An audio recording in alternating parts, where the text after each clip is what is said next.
Canada, it's time to join the rest of the world. It's the Bueno Report. It's summertime in Canada, which means we have about 2.5 weeks of warm weather left until it's time to start pretending that the Toronto Maple Leafs are going to make it out of the first round for another 5 months.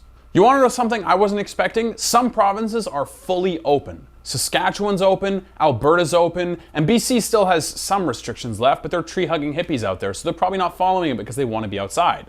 Now, Manitoba and Ontario still have restrictions. Ontario's much lighter than Manitoba's. I didn't search up anything about Quebec because clearly they don't care. And the Maritimes are in their own little bubble anyway. The Maritimes are kind of like the hot, crazy chick in Canada. The view is beautiful, so you don't really feel bad about giving it a pass. It is really beautiful over there, though. You guys should check it out sometime.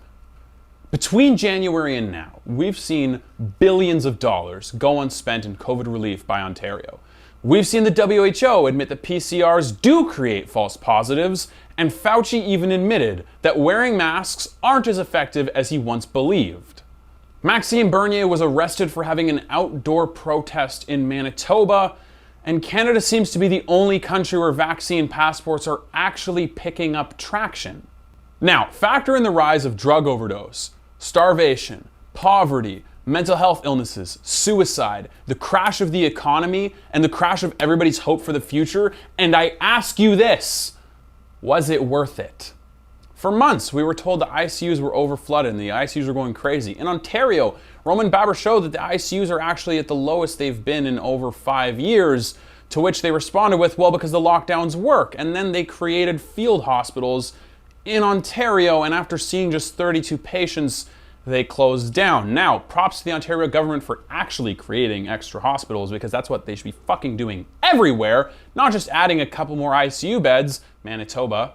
But the question remains, if they were actually doing that and the ICU beds were the lowest they've been in multiple years, why was Ontario fully locked down? Why was the entire province listed as a state of emergency if they actually did things to prevent the virus from spreading at a grand scale? If the cases are going up, but you're prepared with field hospitals and the ICUs aren't overflowing, isn't the point of the lockdown to buy time to get more hospital space and to let the ICU capacity go down? Never mind. And why was Manitoba coming up with over $32 million in promoting vaccination hires and a weird-ass fucking lottery when they were literally sending people to Ontario hospitals because the hospitals were so overrun? How do you fuck that up so badly? Where were the field hospitals there, Pallister?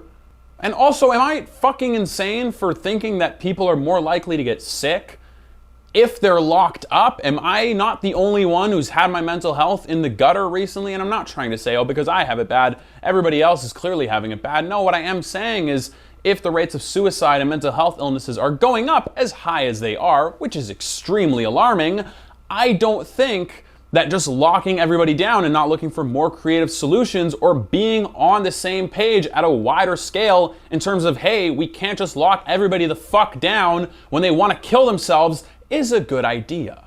Frustratingly enough, the WHO did admit that the PCRs do create false positives. Frustratingly enough, COVID deaths are being counted as anybody who died and had COVID, not necessarily that COVID was the thing that killed the person. Factor in that Manitoba listed a man as dead with COVID when he was still alive, and you can see why my eyebrows raise a ton when it comes to the handling of everything so far. Consider the fact that the average person who's died of COVID has had 2.5 comorbidities. That means something else is severely affecting their health. And an overwhelming majority of people who died of COVID had vitamin D deficiency. Please take your vitamins.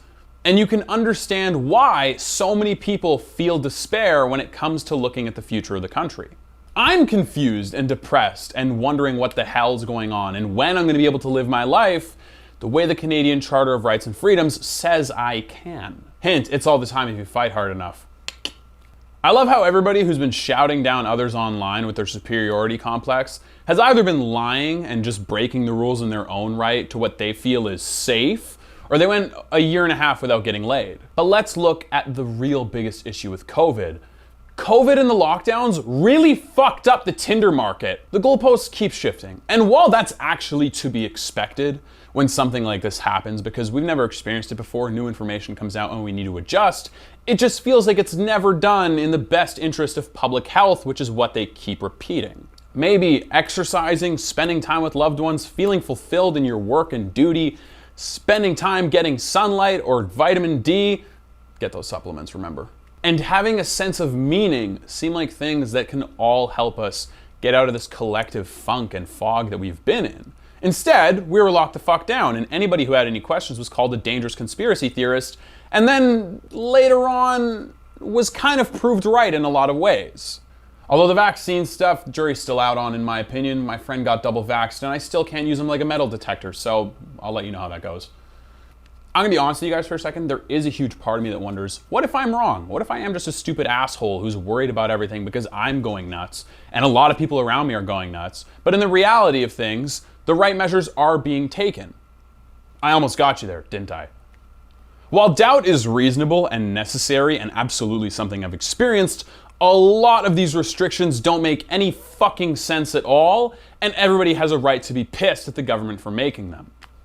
Restrictions not applying to any levels of government, locking down small businesses and not giving them enough resources to stay afloat, or just letting them stay open, which is what they want to do, or locking down any other business that has a low risk of actually seeing COVID cases spike, but keeping big box stores open. Go fuck yourself. Shouldn't we be around people so that our immune systems can adapt to different viruses that are developing?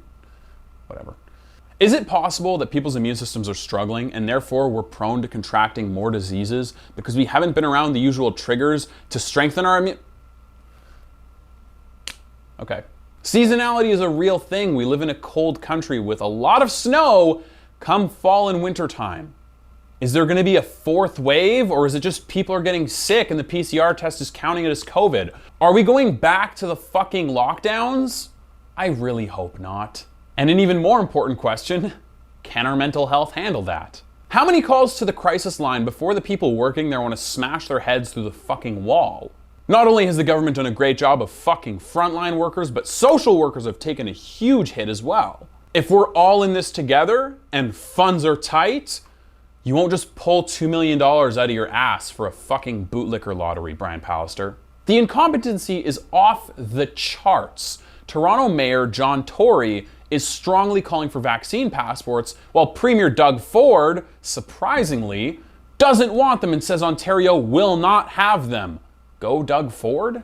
Manitoba has theirs, Quebec apparently wants them in September, and I can't even imagine the long-term consequences we're gonna have to face as a society because of the last 16 months.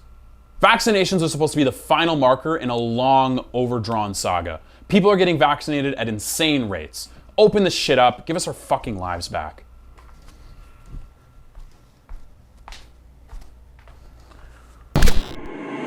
It's the Bueno Report.